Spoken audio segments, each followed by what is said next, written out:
وہ ہمارے پاس ایک ہمارے محلے دار ہے نا, وہ کہتے ہیں جناب وہ مینو تے آئے دن داتا صاحب آ کے منو ملتے ہیں.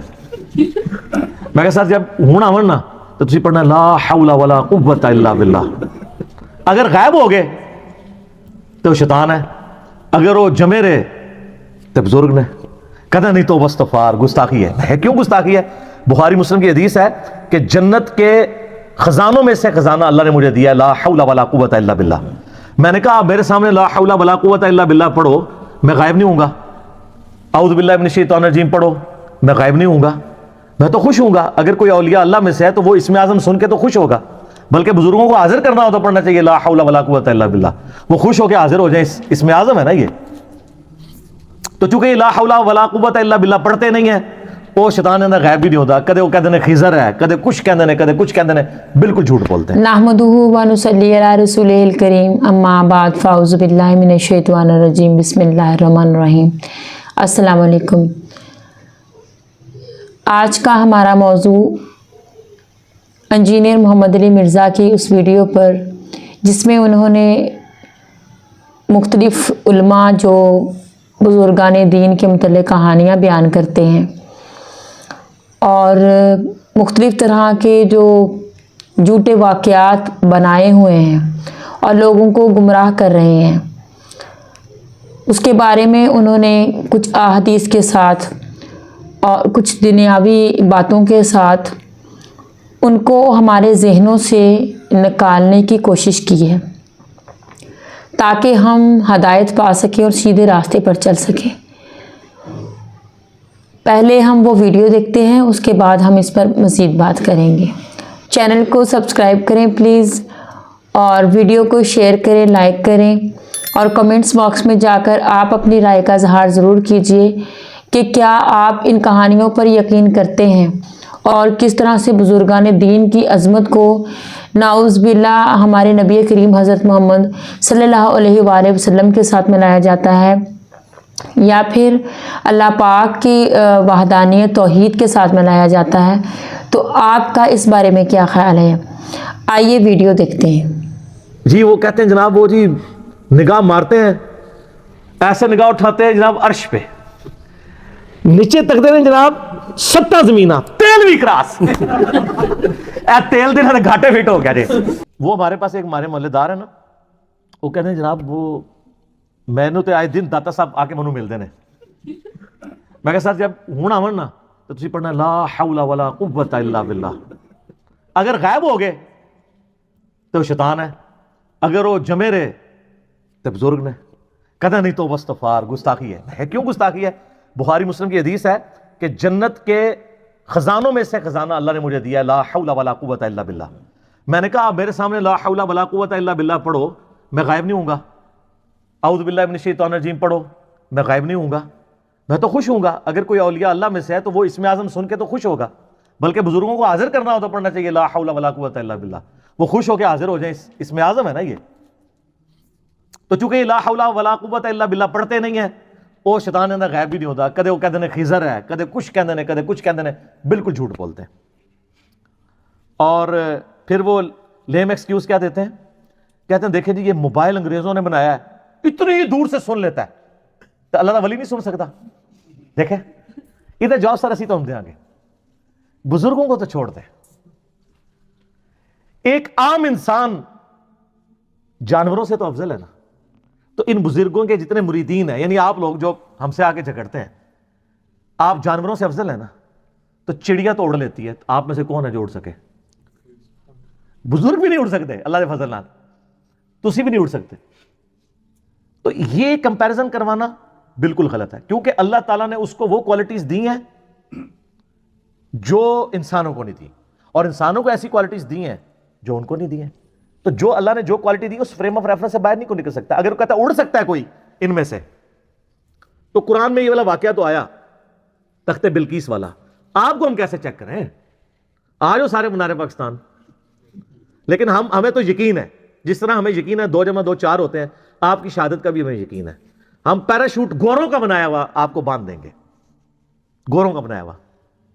یہ میں اس لیے کہہ رہا ہوں تاکہ پتہ چلے کہ ان بزرگوں کی کنٹریبیوشن کیا ہے, جو کہتے ہیں ہمارے پاس اتنے علوم ہیں, اور منار پاکستان سے ان کو نیچے دھکا نہیں دیں گے, خود ہی بسم اللہ پڑھ کے, یا جو بھی, یا شیخ عبد القادر جنانی, یا وہ جو کہتے ہیں جی فلانے پیر صاحب اتھوں ٹرے تے اتھوں ٹری تے اتھوں پکڑ لیا, بلا لو سارے بابے نو تے چھال مارو, تو پورا پاکستان آپ کے پیچھے چلے گا اور مان لے گا. اور جب آپ زمین کے قریب پہنچنے لگے نا, تو آپ نے ایک دفعہ تو اپنے عقیدوں سے توبہ کرنی ہے, اور شعر پڑھنے کا تو ٹائم نہیں ہونا, آپ شہید ہی ہو جائیں گے. فوراً بٹن دبا کے پہلے لینڈ کرنا ہے, لینڈ کرنا ہی کہنا ہے کہ بالکل انجینئر صاحب صحیح کہہ دینے کہ مرنے سے پہلے اے مسلمان کر لے اس پہ غور, کتابوں کا خدا اور ہے, بابوں کا خدا اور پھر ساتھ کہنا جی بس یہ تو بات, نہ میں وابی نہ میں بابی, میں ہوں مسلم علمی کتابی, ہونا چاہیے نا ایسے. تو یہ تجربہ کر کے دیکھنا. اور سر یہ جہاز انگریزوں کا بنایا ہوا بوئنگ 747 یا ایئر بس A380 جہاز, کاکپٹ میں ان کو بٹھا دینا, یہ جہاز اڑا نہیں سکتے.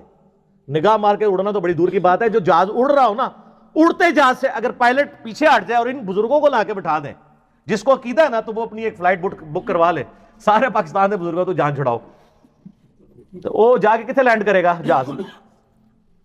اگلی دنیا میں, اس دنیا نہیں لینڈ کرنے لگا. یہ سب کے سب جھوٹی باتیں انہوں نے مشہور کی ہوئی ہیں. تو یہ انہوں نے اگر ثابت کرنی ہے تو کر کے بتائیں, اس طرح نہیں جی تسی نہیں مندے اسی مننے ہیں.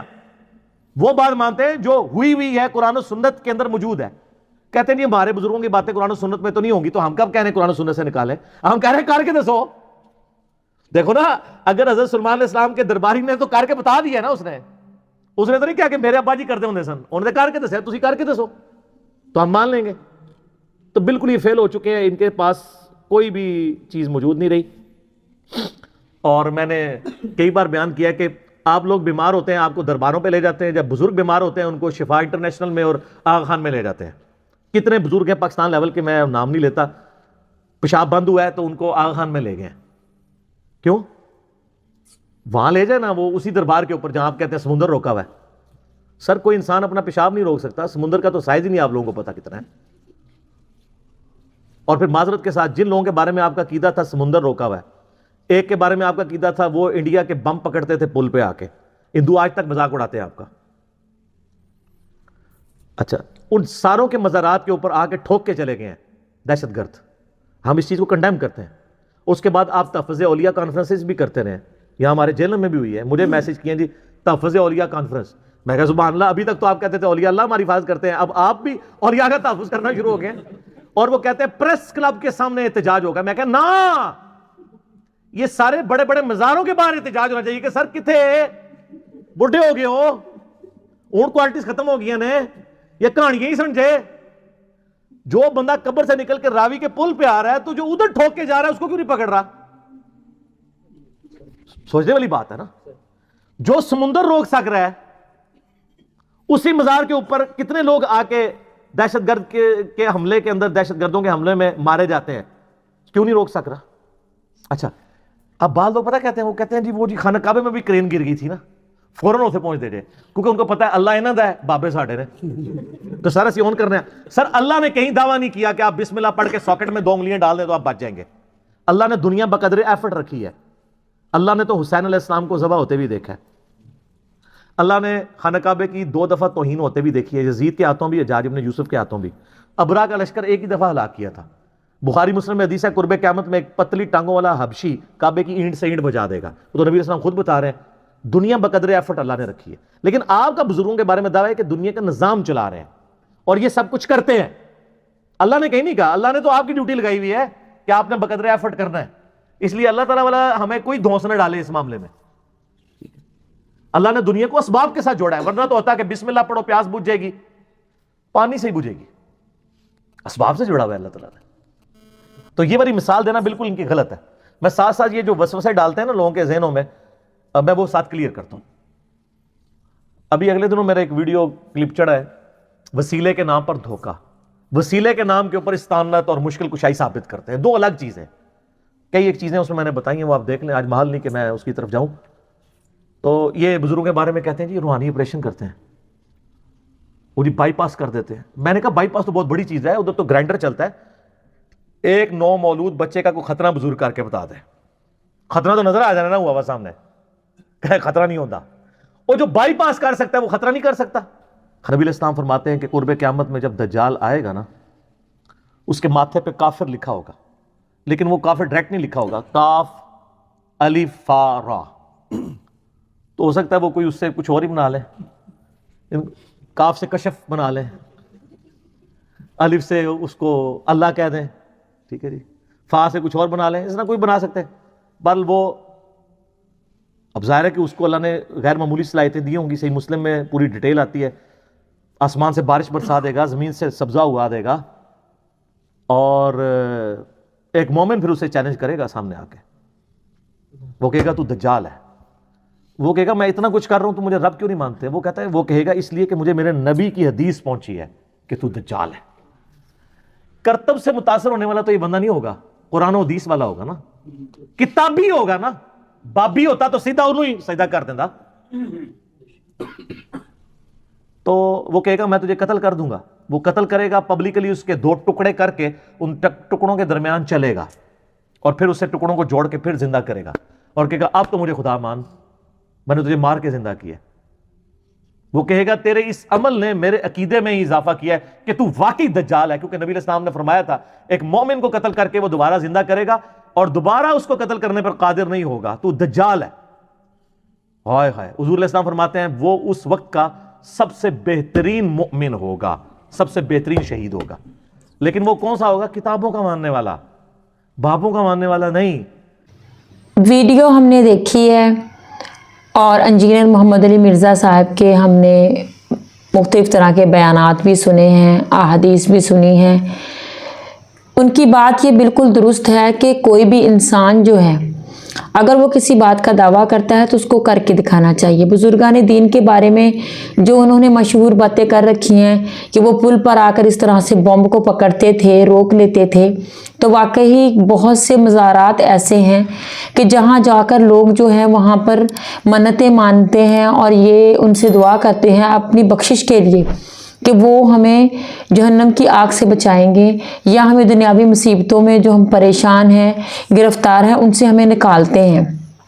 اور ہمارے دنیاوی کام جو ہے یہ بزرگان دین جو ہے یہ سنوارتے ہیں. تو اگر اس طرح سے وہ کرتے ہیں تو پھر مزارات پر جو آئے دن روز دھماکے ہوتے رہتے ہیں ان کو وہ کیوں نہیں روک سکتے؟ تو ہمیں ایک انسان ہونے کے ناطے, انسان اللہ پاک نے اشرف المخلوقات بنایا ہے اور اس کو عقل اور سمجھ دی ہے, اور اس کے ساتھ ساتھ انسان کو علم بھی دیا ہے.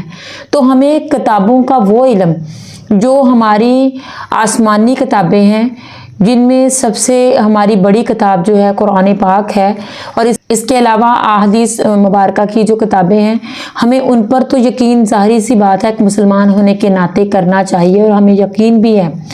لیکن اس کے علاوہ جو اس طرح کے واقعات اور کہانیاں بنائی ہیں ان میں ہم پڑھ کر ان پر یقین کر کے نہ گمراہ ہوں اور نہ اپنی آخرت کو خراب کریں. ہمیں چاہیے کہ ہم اس چیز کی تحقیق اور تفتیش کریں اور باقاعدہ دلائل کے ساتھ بات کو کریں بھی اور سنیں بھی. انجینئر محمد علی مرزا کی یہ بات ان کی بہت زیادہ دوسرے علماء سے ہٹ کر ہے کہ وہ کوئی بھی بات کرتے ہیں وہ قرآن اور حدیث کے مطابق ہوتی ہے. اسی لیے وہ کہتے ہیں کہ وہ ایک کتابی مسلم ہیں, اور ہمیں بھی چاہیے کہ ہم کتابی مسلم بنیں, نہ کہ ہم دوسرے بابوں کو دیکھ کر یا کہانیوں کو سن کر یا ان کی جھوٹی کرامات کو سن کر ہم اپنی عاقبت کو خراب کریں اور لوگوں کے پیچھے لگ جائیں. کیونکہ کسی نے بھی ہماری جگہ پر اللہ کے سامنے جواب نہیں دینا, جواب ہم نے خود دینا ہے. اور ہم نے جب افسوس کرنا ہے کہ کاش ہم لوگوں کے پیچھے نہ لگتے, افسوس کہ ہم لوگوں کے پیچھے لگ گئے اور ہم نے اس بات کی تحقیق نہیں کی, ہم نے کتاب کو نہیں پڑھا, اللہ کی اس کتاب کو جو ہماری رہنمائی کے لیے, ہدایت کے لیے اللہ پاک نے ہمیں عطا کی ہے, ہم نے اس کو کیوں نہ پڑھا. تو ہمیں ابھی سے یہ بات سمجھنی چاہیے کہ ہم ایک انسان جو کہ دوسروں کی نفرت کا شکار بن رہا ہے کہ صرف اس لیے کہ وہ آپ کو سیدھے راستے پر لانے کی کوشش کر رہا ہے, وہ انسان آپ کو چاہتا ہے کہ وہ آپ اللہ کے راستے پر چلیں. تو کوشش تو ہمیں یہی کرنی چاہیے کہ ہم سیدھا راستہ اختیار کریں, اللہ پاک سے اپنے لیے ہدایت کی دعا مانگیں. آخر پر جو انہوں نے احادیث بیان کی دجال کے بارے میں, اس حدیث کو سن کر تو میرے خیال میں اگر ہم دل سے سنیں تو ہمیں یقین کرنا چاہیے کہ واقعی میں اسی طرح سے ہوگا, اور ہمارے نبی کریم حضرت محمد صلی اللہ علیہ وآلہ وسلم نے باقاعدہ حدیث میں اس کی تصدیق فرمائی ہے. اللہ پاک ہم سب کو اپنے احکامات پر چلنے کی توفیق عطا فرمائے اور ہمیں ہدایت دے، آمین۔ تو چینل کو پلیز سبسکرائب کریں اور ویڈیو کو شیئر کریں، لائک کریں۔